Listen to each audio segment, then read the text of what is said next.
Alright, part 2, level 2, learning lightning. This time it's getting serious, alright? No more of that little stuff that you probably already knew. This time you're actually going to learn some cool stuff. And if you really want to learn, don't skip through the video. Everything is important. Everything is for a reason. If you have a question, it will probably be answered in this video, the previous video, or the upcoming videos. So just take your time and practice, alright? You're not going to be the best immediately. After watching this video, you're not going to be as good as me, though you could. With all that being said, first thing you're learning is movement. While moving with Fire Jetpack, before you hit the ground, release Fire Jetpack, jump as you hit the ground, and hold Fire Jetpack once again. Repeat.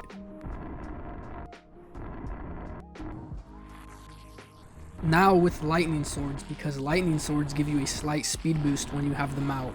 And get used to this. Get used to having your lightning swords out.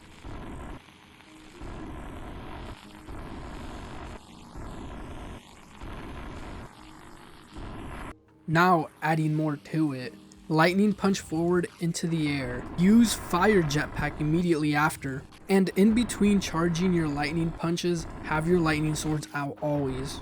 This is more for getting around the map and not so much engaging into a fight.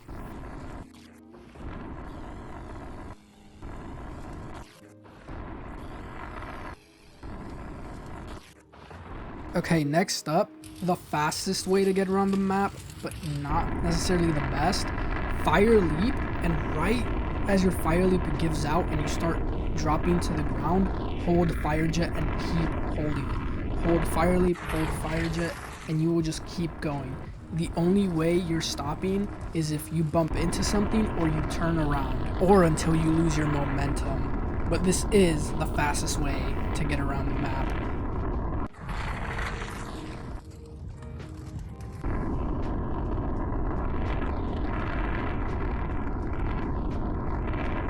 Alright, next up, movement is done a bit. Lightning swords. Always have your lightning swords out. Probably the most important thing for lightning. They give you a speed boost. You can do any attack from lightning swords. Lightning punch, as you can see, from lightning swords just go straight into a lightning punch. Straight into a vortex. And you can go straight from lightning swords right into throwing an orb. Lightning swords, you can really do it all. Make spears by pressing grips on your lightning swords. And with lightning swords, you become unpredictable. If you always have your lightning swords out, your opponent won't know what move you're going into, unless of course it's vortex. The one thing about turning swords into spears is you have to use the spears. If you turn your swords into spears, use them, because you can't convert your spears back into swords or back into another lightning move. So just use them.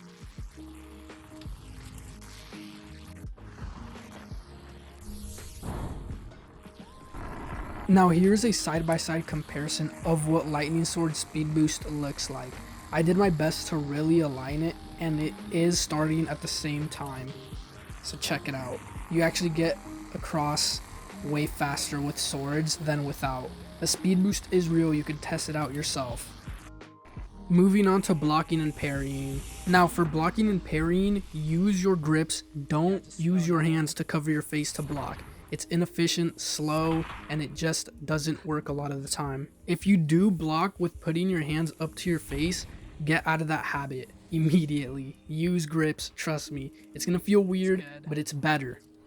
And you'll notice that I'm not blocking or parrying a lot of the attacks that are being thrown at me.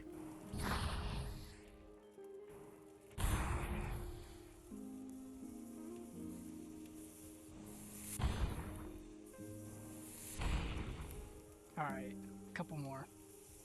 Now here, I'm using both my grips to parry instead of putting my hands up to my face.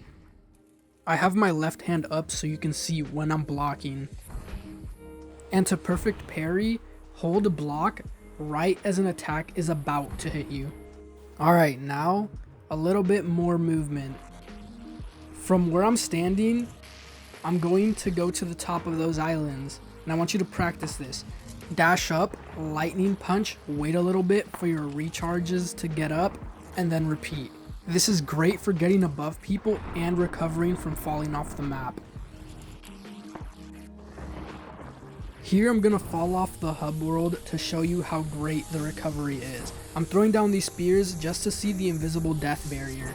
It's right there. I dash up and I accidentally wasted my fire jetpack and an extra dash. But even so, I can still recover. And notice how I'm checking my wrist to see my recharges.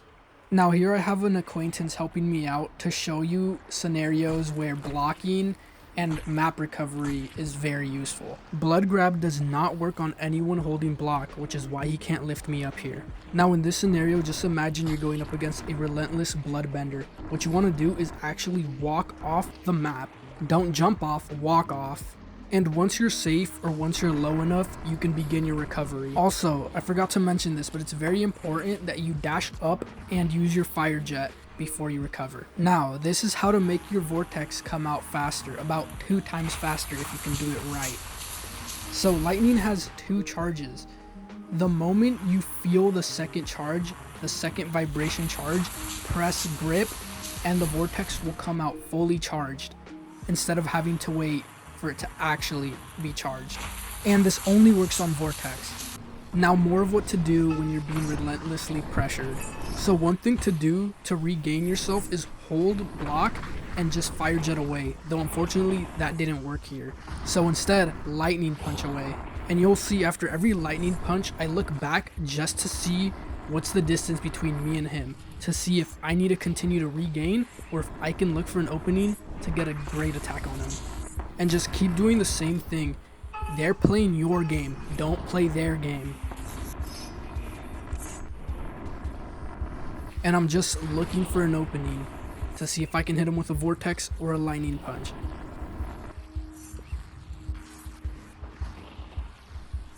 Here I had the opportunity, but I missed.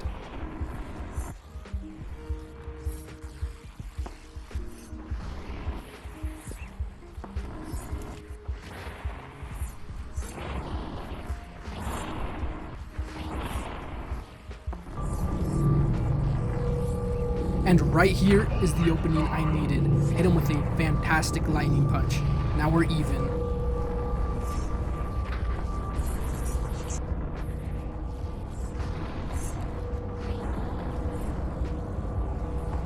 And I secure the win with a vortex. Now, how to be invincible during a lightning punch. Here's just a regular lightning punch.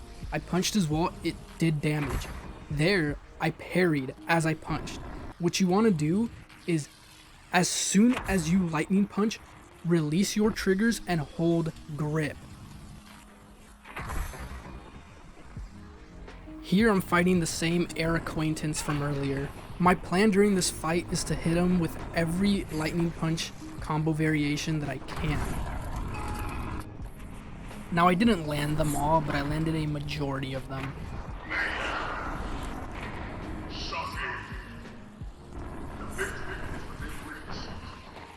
Now I'm fighting the same air acquaintance, this time on water.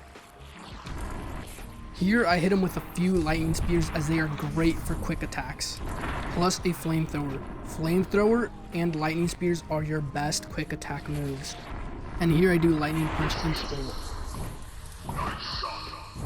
Now here's another lightning punch into ult, except you don't need to punch them while they're in the air because they won't be in the air. You just need a lightning punch over your opponent and stay above them. And here I completely evade his ult with just lightning punches. Again, lightning punches aren't just for attacks. Stop only using lightning punches for attacks. Use lightning punches as dashes. But anyways, that's going to be the end of the video. But I do have a little gift for you guys, though it's not a gift. Here's the lightning punch insta-kill build right here. 200 right there. With this build, you will be killing people faster than they can call you a lightning punch spammer. Now here's how it works. You need to punch forward and then punch with your other hand. Just 2 punches. 1, 2 with your lightning punch. Now here it didn't work because I tried going slow so the screen recording could capture it, but nope. And that's lightning sword damage. Look at that. And this right here is a defense build. If you just want to go straight defense, you want health, you want to be a tank, that's the build. And in case you don't see it, I'm pointing at it right there, that's the build. And that's it for part 2 of lightning tutorial.